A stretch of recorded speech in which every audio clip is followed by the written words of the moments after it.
สบายดีพี่น้องสวัสดีค่ะพี่น้องจ้ามื้อนี้ก็มาพบพ่อกับซ่องบ่าวดอนสาวตุ๊กอีกคือเก่าเด้อมามื้อนี้มาพอกันในยามเช้าๆเนาะพี่น้องเนาะและมื้อนี้ก็เป็นมื้องามยามดีเนาะพี่น้องเนาะคือมื้อนี้นะทางเอื้อยของสตุ๊กนะเพิ่นจะไปหลับรถอยู่ที่เต้นหรืออยู่ที่บอนเพิ่นขายรถอะไรพี่น้องแล้วก็มื้อนี้ก็สตุ๊กก็จะไปน้ำเพิ่นเนาะพี่น้องเนาะคือแบบว่าไปรอบก่อนนะไปเบิ่งนะสตุ๊กบ่ได้ไปน้ำเพิ่นเนาะพี่น้องเนาะเนื่องจากว่ารถเต็มนะพี่น้องใจก็อยากไปอยู่พี่น้องแต่ว่ารถเต็มเนาะพี่น้องเนาะก็เลยตกลงกันว่าเดี๋ยวไปนำรอบที่หลับมาเลยเนาะพี่น้องเนาะส่วนทางบ่ดอนก็บ่ได้ไปนำคือเก่าแหละพี่น้องเพราะว่าเพิ่นก็ไปขับรถส่งปูนเนาะพี่น้องเนาะคือหาคนมาขับแทนบ่ได้พี่น้องเพิ่นก็เลยต้องไปส่งปูนเนาะพี่น้องเนาะมีแต่สตุ๊กพี่น้องที่ไปนำเอื้อยเนาะพี่น้องเนาะคือแบบว่าสตุ๊กอะตื่นเต้นเด้พี่น้องตื่นเต้นทางแทนทางเอื้อยเนาะพี่น้องเนาะขณะสตุ๊กบ่แม่นเจ้าของน่ะสตุ๊กยังตื่นเต้นเลยเนาะพี่น้องเนาะแล้วก็ดีใจนำเอื้อยเนาะพี่น้องดีใจนำเอื้อยที่เอื้อยนะประสบผลสำเร็จเนาะพี่น้องเนาะประสบผลสำเร็จแล้วเพื่อนแล้วมีทุกสิ่งทุกอย่างแล้วก็มีรถตามมาเนาะพี่น้องเนาะอันนี้คือมาครับเป็นคันแรกของบ้านเนาะพี่น้องเนาะสตุ๊กะดีใจน้ำเพิ่นเนาะพี่น้องเนาะป้าพี่น้องเดี๋ยวเราไปกันเลยเนาะพี่น้องเราจะขี่รถโดยสารไปเนาะพี่น้องเนาะไปกันเลยนี่พี่น้องเจ้าของรถมีการใส่ทองใส่หยองอยู่เลยพี่น้องเลยหลับรถพี่น้องไปหลับรถมีการใส่ทองใส่หยองอีกพี่น้องนี่แหละเขาถึงว่าเงินไหลนองทองไหลมาเงินไหลนองทองไหลเขาพี่น้องเพิ่มบารมีเด้แมนบ่ได้อวดเด้อพี่น้องบ่ได้อวดดอกบ่ได้มีเจตนาสิอวดเด้อจ้าแมนเพราะมันเป็นสิ่งที่ดีเนาะเขาไปหลับสิ่งที่ดีมาเขาต้องเอาไอ้ทองเอายองมาใส่เนี่ยจะได้แบบว่าไอ้เนี่ยได้เป็นสิริมงคลเป็นสิริมงคลเนาะพี่น้องเนาะเป็นจังไดดีใจหรือตื่นเต้นเอาได้บ่โอ้ยสิว่าดีใจกับแม่นสิว่าตื่นเต้นกับแม่นแล้วมันคล้ายๆว่ามันควบคู่กันนะเพราะว่าบ่ได้ซื้อมือหนึ่งเนาะมันก็สิมีความกังวลอยู่ในนั้นแหละพี่น้องเอ้ยแล้วหลังกับมีรถคันแรกนะเฮากับแบบกังวลนะอย่างเงินกับเป็นเงินก้อนที่ใหญ่เด้พี่น้อง800,000เนาะแต่ก็ว่าแหละเฮาภาวนากับสาธุเนาะขอให้ได้คันดีๆงามๆนะแบบว่าเขามาหาชีวิตเฮามันมีแต่เรื่องดีๆนะพี่น้องว่าเฮาคิดดีทำดีเนาะพี่น้องเนาะเฮาดูแลพ่อแม่เฮาว่าเบิ่งแย่งครอบครัวนะเฮาก็เลยแบบว่าคิดว่าเฮาเฮ็ดดีมันต้องเป็นดีนะพี่น้องมันต้องถือตัวดีเฮาต้องคิดไว้แบบนี้ถือตัวดีแหละพี่น้องนั่นแหละมื้อนี้ก็สิไปหลับเลยเด้อพี่น้องนี่ก็มีผลไม้หลากไม้เนาะแล้วก็มีเอกสารแล้วก็มีซองแดงก็ได้แต่2ซองพี่น้องมีคันหานำนะพี่น้องความเชื่อของเฮาแหละแม่นถ้าเบิ่งไปนำกันถ้ารุ่นไปนำกันว่าสิเป็นจังไดเนาะพี่น้องเนาะครั้งแรกในชีวิตอะลีขั้นแรกของชีวิตแล้วก็เป็นขั้นแรกของบ้านพี่น้องขั้นแรกของครอบครัวแม่นเป็นขั้นแรกของครอบครัวของแม่หอมขนาดเจ้าตุ้มยังดีใจแล้วก็ตื่นเต้นแทนเอื้อยเลยเนาะพี่น้องเนาะให้ขี่นำเด้อโอ้ยนี่แหละขี่นำอยู่หรอกเนาะโอเคพี่น้องไปเจอกันอยู่เต้นรถเนาะพี่น้องเนาะหมดแล้วพี่น้องเต้นรถใจเต้นตุ้มตั้มพี่น้องเลยครั้งแรกในชีวิตที่ได้เขามาเต้นรถเนาะพี่น้องเนาะขนาดโมเมนต์ก็เจ้าของเขามาเด้พี่น้องยังตื่นเต้นถึงขนาดนี้พี่น้องเลยเจ้าของเขาเจ้านี่คือจิตตื่นเต้นแฮงพี่น้องนี่รถคันนี้เลยพี่น้องคันสีดำเนี่ยเขาเจ้าออกมาเตรียมไว้ถาเนาะเพราะว่าก่อนมานะโทรบอกเขาเจ้าเนาะพี่น้องตื่นเต้นเต้นใจเต้นตุ้มพี่น้องเลยตื่นเต้นแทนเจ้าของดีใจเนาะพี่น้องเนาะดีใจแทนน้ำเอื้อยที่เอื้อยนะประสบผลสำเร็จอีกขั้นหนึ่งแล้วเนาะพี่น้องเนาะดีใจแล้วก็ภูมิใจน้ำเพลินเนาะพี่น้องเพราะว่ารถคันนี้คือรถคันแรกของครอบครัวเลยเนาะพี่น้องเนาะดีใจน้ำเอื้อยเพลินเนาะพี่น้องแบบว่า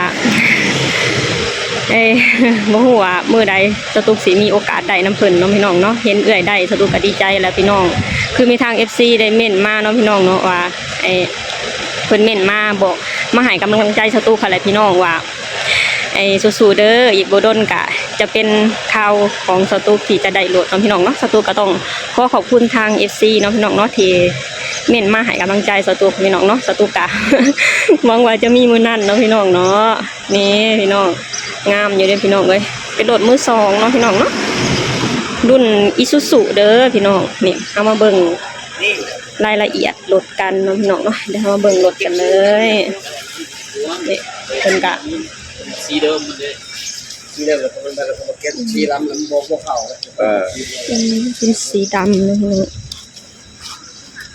ยังไงเราไปใช้นะ อีซูซุจ้างามอยู่เด้ พอทำเราก็ได้อันนี้รถ เจรจากันเนาะพี่น้องเพราะว่าทางเอื้อยเพิ่นอยากเปลี่ยนคันเนาะพี่น้อง บ่สบายแล้วเงินไปผมวันเนาะเอาได้จับเงินกันแน่เลย เพิ่นอยากเปลี่ยนคันนะพี่น้องเพราะว่าคันนั้นน่ะก็ดีอยู่แต่ว่ามีตำหนิเนาะพี่น้องเนาะ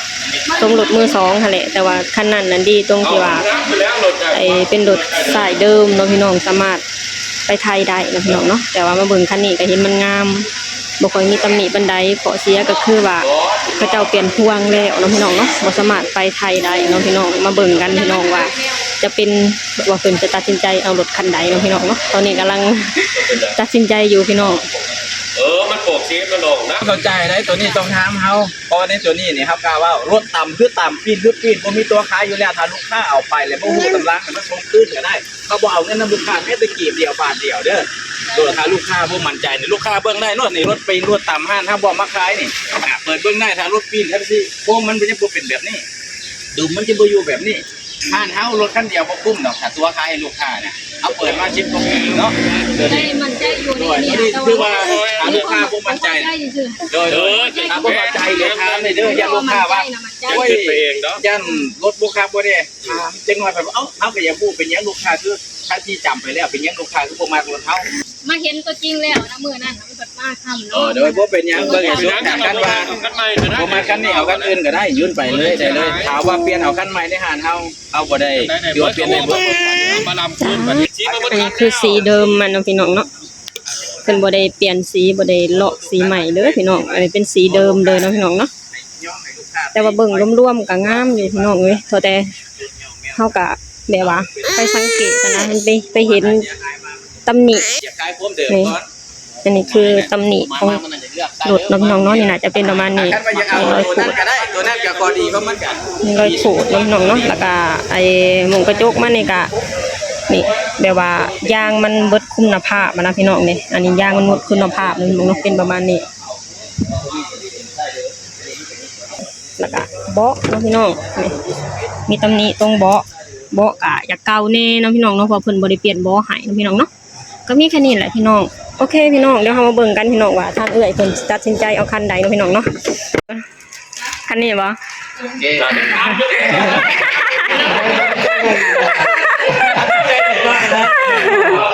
โอเคพี่น้องสรุปแล้วเอาคันนี้เนาะพี่น้องเนาะก็งามอยู่เด้เพราะว่าคันนี้น่าจะใหม่เลย ไม่บ่มีแนวติเลย แม่น โอเคพี่น้องเพิ่นตัดสินใจเอาคันนี้เนาะพี่น้องเนาะก็คือมีข้อดีต่างกันเนาะพี่น้องคันนั้นน่ะข้อดีก็คือว่าสามารถไปขามไปไทยได้เนาะพี่น้องเนาะก็คือข้อเสียก็มีตำหนิหลายโพดเนาะพี่น้องอีกอย่างก็เป็นปีที่เก่าเนาะปี2013พี่น้องแล้วคันนี้น่ะข้อดีก็คือ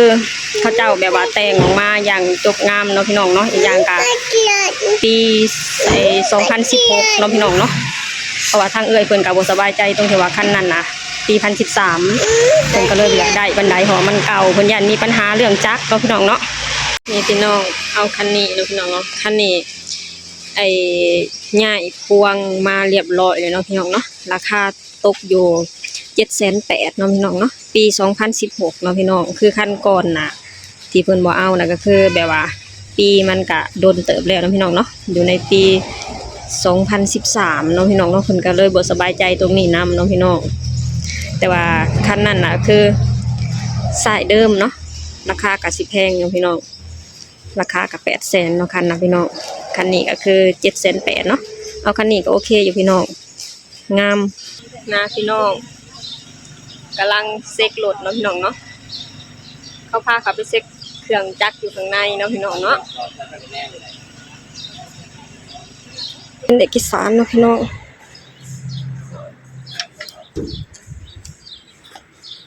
ยาวอีกยาวกับปีก่อนครับ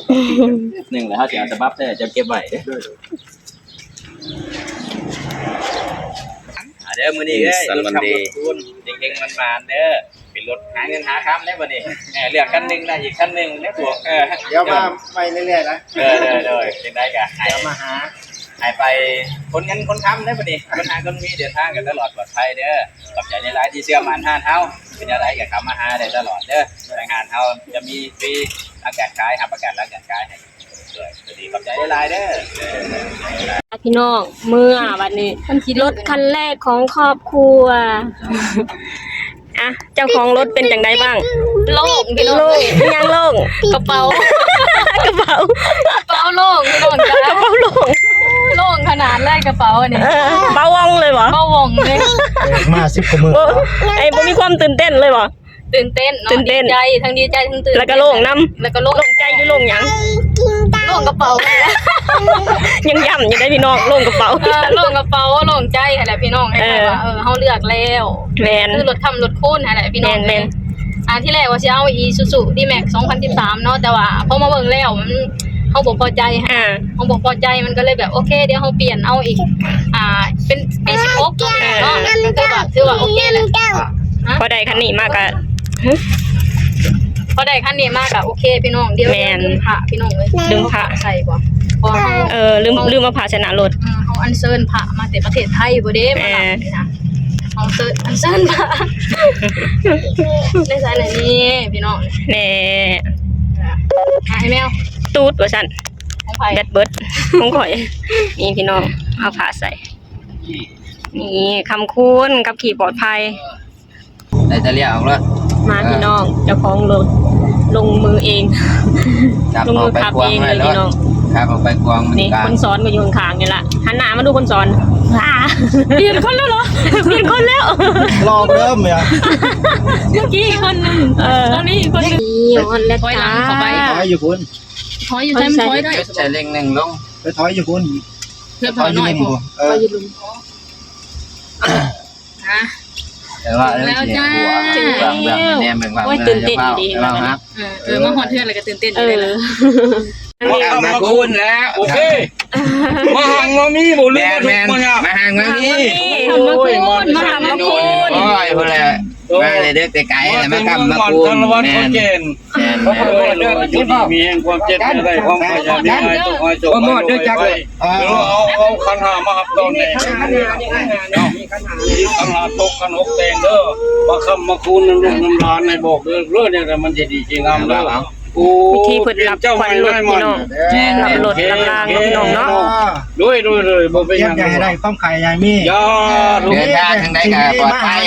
เออ แคนรถเนาะพี่น้องเนาะวิธีรับรถของเพิ่นเนาะพี่น้องฮอดเงินฮอดซานแล้วขอให้ขับให้คูณขับขี่ปลอดภัยเนาะพี่น้องเนาะให้ร่ำให้รวยเนาะพี่น้องเนาะพี่น้องหลังจากผูกแขนรถแล้วเรียบร้อยแล้วก็พากันนั่งกินเหล้ากินเบียร์เนาะพี่น้องเนาะทางพ่อแม่พี่น้องก็พากันมาอบอุ่นเนาะพี่น้องเนาะนี่ ไปไหน ครับออกเองเอาเร็ว หลีกทางหลีกทางหลีกทาง อย่าเป็นนายเดี๋ยว นี่ทางในก็พากันกินเหล้ากินเบียร์เนาะพี่น้องเนาะนี่ทางภูเขาภูแก่ ไปเร็วเดี๋ยวยังเอาบื้อนะ เอ้พี่น้องตอนนี้ก็มาฮอดเฮือนเรียบร้อยแล้วเนาะพี่น้องเนาะพากันสูดรดน้ำเรียบร้อยแล้วผูกแขนแล้วเรียบร้อยแล้วเนาะพี่น้องเนาะคืออยู่ทางในก็มีพ่อแม่พี่น้องมาอบอุ่นเนาะพี่น้องเนาะคือแบบว่าเป็นรถคันแรกของครอบครัวเนาะพี่น้องเนาะสตูเห็นแล้วสตูก็ดีใจแล้วก็ภูมิใจแทนเอื้อยเนาะพี่น้องเนาะเป็นคันแรกของครอบครัวลีพี่น้องสตูบ่แม่นครอบเป็นบ่แม่นเจ้าของสตูยังแบบว่าดีใจแล้วก็ตื่นเต้นเนาะพี่น้องเนาะเห็นแล้วก็ภูมิใจนำเนาะพี่น้องเนาะโอเคพี่น้องสำหรับคลิปนี้สตูกะจะขอจบลงเท่านี้ก่อนเด้อฝากให้พี่น้องช่วยกดไลค์กดแชร์กดติดตามในช่องบาวดอนสาวตุ๊กแหน่เด้อสบายดีสวัสดีค่ะ